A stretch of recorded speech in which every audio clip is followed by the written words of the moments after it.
नमस्कार दोस्तों। तो आज हम देखते हैं पृथ्वी की गतियों में जो तीसरी गति है उसके बारे में। प्रथम दो गतियों के बारे में हम पहले देख चुके हैं। बात करें पहले की तो एस्ट्रोनॉमिकल मतलब जो पृथ्वी की अंतरिक्ष में गति होती है उसे एस्ट्रोनॉमिकल कहा जाता है, जिसमें घूर्णन और परिक्रमण गति हम देख चुके हैं। घूर्णन गति जो पृथ्वी अपने अक्ष पर दैनिक गति करती है, मतलब दैनिक रूप से घूमती रहती है, चक्कर पूरा कर लेती है पृथ्वी अपना अक्ष पर घूमते हुए, इसे घूर्णन कहते हैं। और इसकी जो मुख्य बात है वो ये है कि इसमें दिन और रात होते हैं इसकी वजह से। और परिक्रमण जो गति होती है अपने अक्ष पर घूमते हुए सूर्य की एक परिक्रमा पूरी कर लेना में परिक्रमण गति कहते हैं। इसके कारण क्या होता है, मौसम परिवर्तन होते हैं। मतलब दो क्वेश्चन हमेशा इससे पूछे जाते हैं। फिर हम बात करते हैं जियोलॉजिकल गतियों की। तो जियोलॉजिकल गतियों में भी हम देख चुके हैं भूपर्पटी, मेंटल और कोर पृथ्वी की 3 परतें होती हैं, और इनमें जो भूतापीय ऊर्जा के कारण जो परिवर्तन होता रहता है इन परतों में, तो वो जियोलॉजिकल गति के अंतर्गत आती हैं। और जियोग्राफिक मतलब भौगोलिक गतियों की अगर बात करें तो पृथ्वी पर भौगोलिक गति जो ऊपरी परत है क्रस्ट, इसकी गति की बात करेंगे मुख्य रूप से हम। तो इस गति की हम बात करें तो इस जो गति होती है क्रस्ट पर 2 प्रकार के बल कार्य करते हैं। पहला अंतर्जात बल और दूसरा बाह्यजात बल। अंतर्जात बल में हम पढ़ेंगे पटल विरूपणी में हम देखेंगे कि कैसे महाद्वीप और महासागरों का निर्माण होता है। उसके बाद इसमें हम दूसरा पढ़ेंगे कि ज्वालामुखी और भूकंप जैसी जो पृथ्वी की सतह पर क्रियाएं होती हैं वो कैसे होती हैं। और दूसरा बहिर्जात बलों में एक्सोजेनिक में हम देखेंगे कि पृथ्वी के सतह के ऊपर जो हम देखते हैं कि पानी बह रहा है, सागरीय तरंगें उठ रही हैं, बर्फ पिघल के गिर रही है, और भूमिगत और पवनें जो भी हैं वो बहिर्जात बल में आ जाते हैं। अब हम मुख्य रूप से देखते हैं।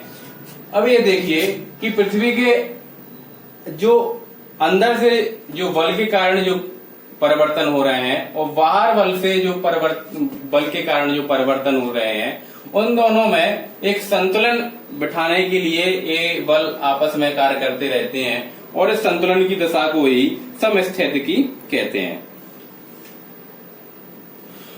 अब हम बात करें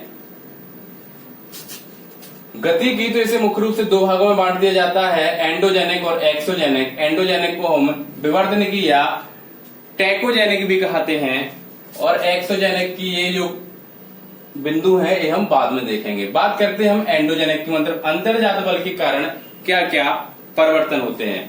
अंतर्जात बल की हम बात करें तो इसे भी हम 2 भागों में बांटते हैं, मैक्रो और मीसो। मैक्रो मतलब दीर्घकालिक, जो परिवर्तन होने में काफी ज्यादा समय लगता है, उसे मैक्रो मतलब दीर्घकालिक, या डेस्ट्रोफिक यानी पटल विरूपणी मतलब पृथ्वी की जो सतह है उसमें जो परिवर्तन होता रहता है वो इसमें देखेंगे।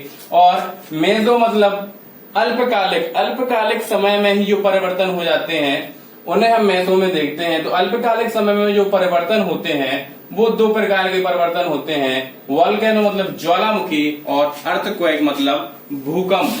तो ज्वालामुखी का उद्गार कैसे होता है, जब हम चट्टान देख रहे थे तो हमने काफी बेहतरीन तरीके से देखा था कि ज्वालामुखी का उद्गार कैसे होता है और कैसे अग्नि से अवसादी और अवसादी से रूपांतरित में परिवर्तित हो जाता है। और अर्थक्वेक मतलब भूकंप, ये भी अल्पकालिक मतलब बहुत ही कम अवधि में परिवर्तन होने वाले 2 टर्म्स हैं, ज्वालामुखी और भूकंप। अब हम दीर्घकालिक की बात करें, मैक्रो में बात करें, दीर्घकालिक में भी 2 प्रकार के परिवर्तन होते हैं। कौन सा, महादेश जनक और पर्वत निर्माणकारी, यानी महाद्वीप निर्माणकारी और पर्वत निर्माणकारी दीर्घकालिक में। अंग्रेजी में हम बात करें तो एपिरोजेनिक और ओराजेनिक पर्वतकारी को कहते हैं, और एपिरोजेनिक महाद्वीप या महादेश जनक जो बल होता है उसे कहते हैं। जो महादेश जनक जो एपेरी जो है महाद्वीप कहते हैं हम जिसे, वो जो परिवर्तन होता है उसकी उत्पत्ति जो होती है तो वो कैसे होती है। जो बल कार्य करता है महाद्वीपों के निर्माण के लिए वह बल होता है कौन सा, लंबवत, वर्टिकल। वर्टिकल बल के कारण ही महाद्वीपों, यानी जो महाद्वीप हम देख रहे हैं, जो पृथ्वी की सतह पर भूपर पट्टी पर महाद्वीप हैं 7, उनका जो निर्माण हुआ है वह वर्टिकल फोर्स यानी लंबवत फोर्स के कारण हुआ है। ठीक है, कौन से बल के कारण हुआ है? लंबवत यानी वर्टिकल फोर्स के कारण हुआ है। वर्टिकल को भी हम 2 भागों में विभाजित करते हैं। पहला ऊपरमुखी यानी अपवार्ड और दूसरा है अधोमुखी मतलब डाउनवार्ड।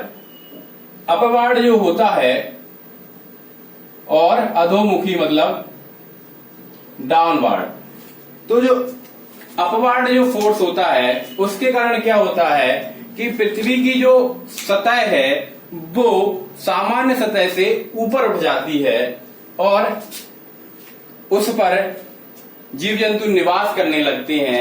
यानी पहले वो सतह क्या थी? पृथ्वी के गर्त में थी और ऐसा परिवर्तन हुआ कि वो सतह ऊपर उठ गई और एक विशाल भूभाग का निर्माण कर लिया।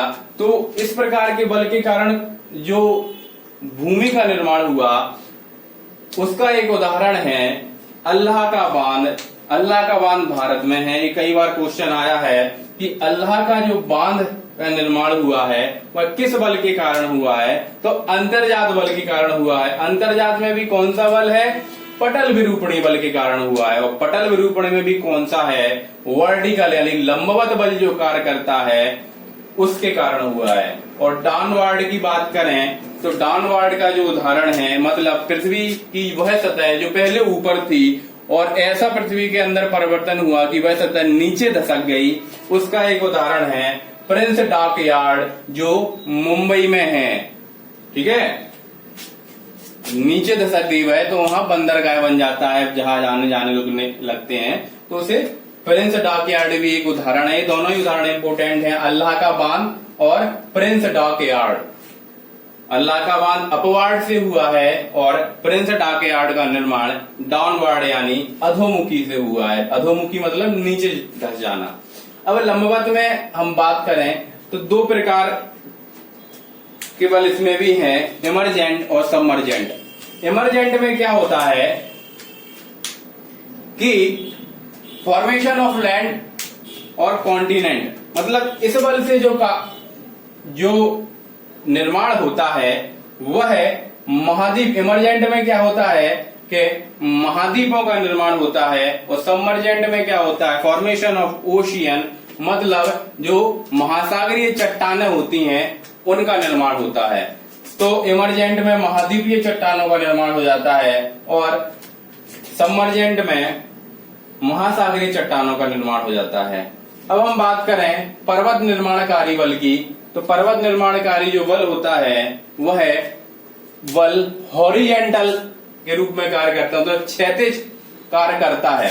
मतलब अगर हम बात करें कि पृथ्वी की दो जो चट्टानें हैं वो इस तरीके से हैं,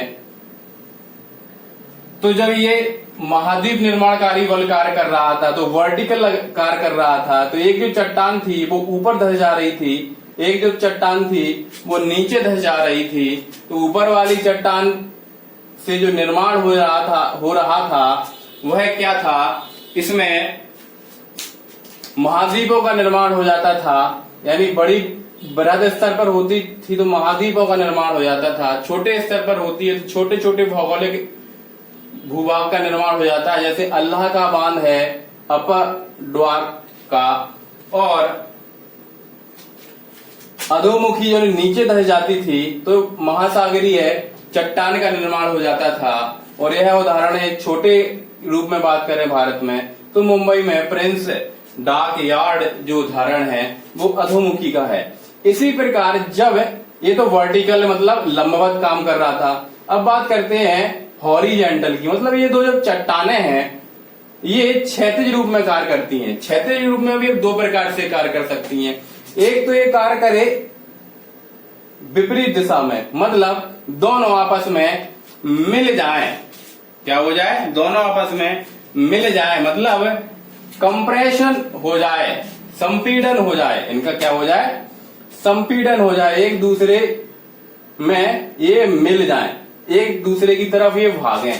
एक तो एक स्थिति बन सकती है क्षैतिज में, और दूसरी स्थिति बन सकती है कैसी, जब ये चट्टाने हैं एक दूसरे से दूर जाएं, मतलब इनमें तनाव हो जाए, टेंशन हो जाए, इनमें टेंशनल फोर्स जब काम करेगा। जब दूर जाएंगी तो टेंशनल मतलब तनाव बल, टेंशनल फोर्स काम करेगा, और जब ये पास आएंगी तो कंप्रेशनल मतलब संपीड़न बल काम करेगा। पास आने में संपीड़न बल कार्य करता है और दूर जाने में तनाव, मतलब तनाव में स्थिति क्या होती है, दो व्यक्तियों के बीच में अगर तनाव है तो वो दूर भागते हैं, और संपीड़न में पास आते हैं। तो इनकी बात करें जो मुख्य रूप से क्वेश्चन आते हैं वो पर्वत निर्माणकारी ऑराजेनिक से ही आते हैं। हॉरिजॉन्टल फोर्स जब कार्य करता है क्षैतिज रूप में, तब ये क्वेश्चन यहां से बनते हैं। अब इसमें भी हम बात करें तो दो प्रकार के बल हैं जो हम देख चुके हैं, टेंशनल और कंप्रेशनल। हम बात करें कंप्रेशनल की, तो कंप्रेशनल का मतलब ही यही है कि जब दो चट्टाने इस प्रकार से हैं, इस प्रकार से दो चट्टाने हैं और आपस में मिल रही हैं, ठीक है, ये चट्टान है और ये चट्टान है, जब ये आपस में मिलेंगी तो इसके बीच में जो भी मटेरियल होगा, दोनों चट्टानों के बीच में जो मटेरियल होगा वो कहाँ जाएगा, या फिर तो नीचे जाएगा या फिर ऊपर जाएगा। और जब यह मटेरियल ऊपर जाता है, जब यह जो बीच का जो मटेरियल था दोनों चट्टानों का संपीड़न बल कार्य करता है, जब यह मटेरियल ऊपर जाता है तो इस प्रकार से निर्माण करता है, स्थलाकृति बनती है। और यह स्थलाकृति ही जब बहुत बड़े रूप में बनती है तो उसे हम क्या बोलते हैं, पर्वत, ठीक है, तो उसे क्या बोलते हैं, पर्वत बोलते हैं उसे। इसलिए इस बल को क्या बोलते हैं, पर्वत निर्माणकारी बल। कंप्रेशनल संपीड़न बल के कारण क्या बनता है, पर्वत। ये भी क्वेश्चन आ सकता है कि संपीड़न बल के कारण पर्वतों का निर्माण होता है, ठीक है। टेंशनल बल के कारण ही भी पर्वतों का निर्माण होता है, वो भी हम पढ़ेंगे। तो संपीड़न बल के कारण क्या होता है, विशाल जब भूभाग में एक बड़ी राशि में जब ये कार्य करता है तब पर्वत का निर्माण होता है। तो जब पर्वत का निर्माण कैसे होता है उसे भी हम देख लेते हैं। जो स्टेप्स हैं, स्टेप बाय स्टेप हम देखते हैं कि जब ये, तो जैसे हम देखें कि दो चट्टाने हैं, इस प्रकार से दो चट्टाने हैं, जब ये आपस में मिलेंगी, जब इसकी गति भी इस साइड होगी और इसकी गति भी इस साइड होगी, तो जब ये मिलेंगी तो ये जब इस साइड आएगी, ये इस साइड आएगी, तो इसी साइड आ रही है तो ये ऊपर में क्या करेंगी, ऊपर की ओर ऐसी उठ जाएंगी। क्या हो जाएंगी, ऐसी उठ जाएंगी, या नीचे चली जाएंगी या फिर उठ जाएंगी। तो हम बात करते हैं जब ऊपर उठती है, ठीक है, तो जब ऊपर उड़ती है तो उसे हम बोलते हैं अप, यूपी अपनति, मतलब अपनति। इससे जब ऊपर उठती है क्या बोलते हैं, अपनति, ऊपर उठने को। और जब यह नीचे चली जाती है, मिलने के कारण दो ही दिशा में जाएंगी, ऊपर या नीचे। जब नीचे चली जाती है तो इसे बोलते हैं अभिनति। क्या बोलते हैं, अभिनति। अपनति और अभिनति, ऊपर उठने को अपनति और नीचे उठने को अभिनति।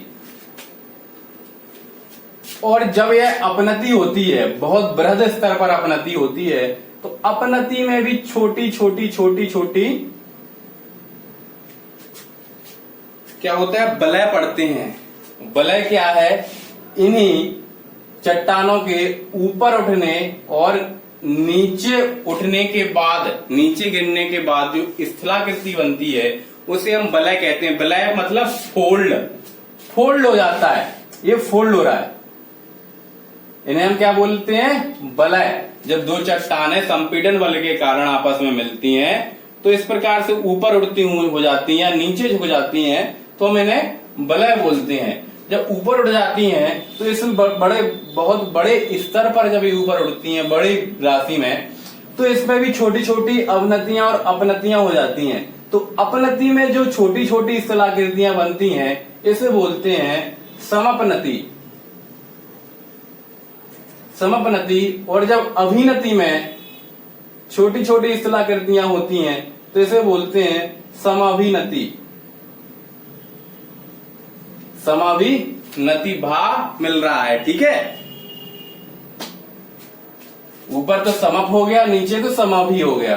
ठीक है, तो ये बात याद रखने की थी। कई बार क्वेश्चन यहाँ से बनता है कि जब चट्टानें मिलती हैं तो उनके ऊपर जो वलय का जो ऊपरी भाग ऊपर उठ जाती हैं तो उन्हें क्या बोला जाता है, अपनति। नीचे हो जाती हैं तो अभिनति, और अपनति में भी छोटे छोटे वलय पाए जाते हैं तो उन्हें क्या बोलते हैं, समपनति, और अभिनति में जो पाए जाते हैं उन्हें बोलते हैं समाभिनति। ठीक है, अब ये हो गया वलय हमने देख लिया। ठीक है, कि वलय कैसे बनते हैं। अब हम बात करें वलय कितने प्रकार के होते हैं। ये जो वलय हैं ये भी कई प्रकार के होते हैं, और विश्व के भूगोल में हम देखें तो कई ऐसी जगहें हैं कि अलग अलग वलयों के कारण अलग अलग स्थलाकृति हमें देखने को मिलती है। तो हम बात करें पहले वलन की या पहले वलय की, तो उसे हम बोलते हैं सममित वलन। पहला जो वलन है सममित वलन। सममित का मतलब समान जिसकी भुजाएं हो, दोनों भुजाएं, एक भुजा तो जैसे ये भुजा है, दूसरी ये भुजा है। ठीक है, अभी जब मिलती हैं तो वलन बनता है, मतलब इस प्रकार से बनता है। ठीक है, तो सममित वलन में क्या है कि सममित वलन को सिमेट्रिकल फोल्ड भी कहा जाता है। इंग्लिश में बोले तो सिमेट्रिकल फोल्ड कह दो। सममित वलन में क्या होता है कि दोनों भुजाएं समान होंगी, मतलब वलय जो बना तो दोनों भुजाएं कैसी हैं, ए और ए समान है, तो इसे क्या बोलते हैं, सममित वलन। और विश्व भूगोल में जब पर्वत पढ़ेंगे तो हम स्विट्जरलैंड है, स्विट्जरलैंड कहाँ है, यूरोप महाद्वीप में। कहाँ है, यूरोप महाद्वीप में, जहां क्या है, जिनेवा है। जिनेवा में क्या है, संयुक्त राष्ट्र संघ के जितने भी यानी 90% जो मुख्यालय हैं, जो उनकी नए नए केंद्र हैं, जो समितियां हैं संयुक्त राष्ट्र संघ की, जो परिषदें हैं, उनके 90% केंद्र जिनेवा में पाए जाते हैं। तो स्विट्जरलैंड में क्या है, जूरा पर्वत। क्या है, जूरा पर्वत। और जूरा पर्वत किस किसके बीच में है, जब हम विश्व भूगोल में पर्वत पढ़ेंगे तो जूरा पर्वत किसके बीच में, फ्रांस और स्विट्जरलैंड की सीमा बनाता है जूरा पर्वत। तो जूरा पर्वत जो है वह जूरा पर्वत क्या का उदाहरण है, सममित वलन का। मतलब उसकी दोनों भुजाएं, मतलब ये पर्वत है तो इस साइड की भुजा और इस साइड की जो भुजा है दोनों समान होंगी। उदाहरण है इसका जूरा पर्वत। ठीक है, अब हम बात करते हैं असममित वलन की, असिमेट्रिकल फोल्ड की। असममित वलन की बात करें तो नाम से ही स्पष्ट है, असममित मतलब समान ना हो। ठीक है, तो एक जो वलय है इस तरीके से, यानी इसकी जो भुजा है वो तो कम ढाल वाली है ये वाली, और जो दूसरी भुजा है वो तीव्र ढाल वाली, मतलब बराबर ये भुजाएं नहीं है। तो किसका उदाहरण हो गया जी, असममित वलन की उदाहरण हो गए। ठीक है, और सममित वलन की बात करें तो ब्रिटेन जो है वो भी यूरोप महाद्वीप में है। ब्रिटेन जिसने भारत पर 200 साल राज किया, भारत जिसका औपनिवेश बना, तो उसमें दक्षिण में एक पर्वत है पेनाइन पर्वत, वो असममित वलन का उदाहरण है, जिसकी एक भुजा ज्यादा ढाल वाली है और जो दूसरी भुजा है वो कम ढाल वाली है। तो इस तरीके से जो वलन, जो फोल्ड के द्वारा पर्वत का निर्माण होता है वो असममित वलन में चले जाते हैं। और ब्रिटेन का क्या है, पेनाइन पर्वत। अब हम बात करते हैं एक दिग्नत वलन की। एक दिग्नत जो वलन है वो क्या है,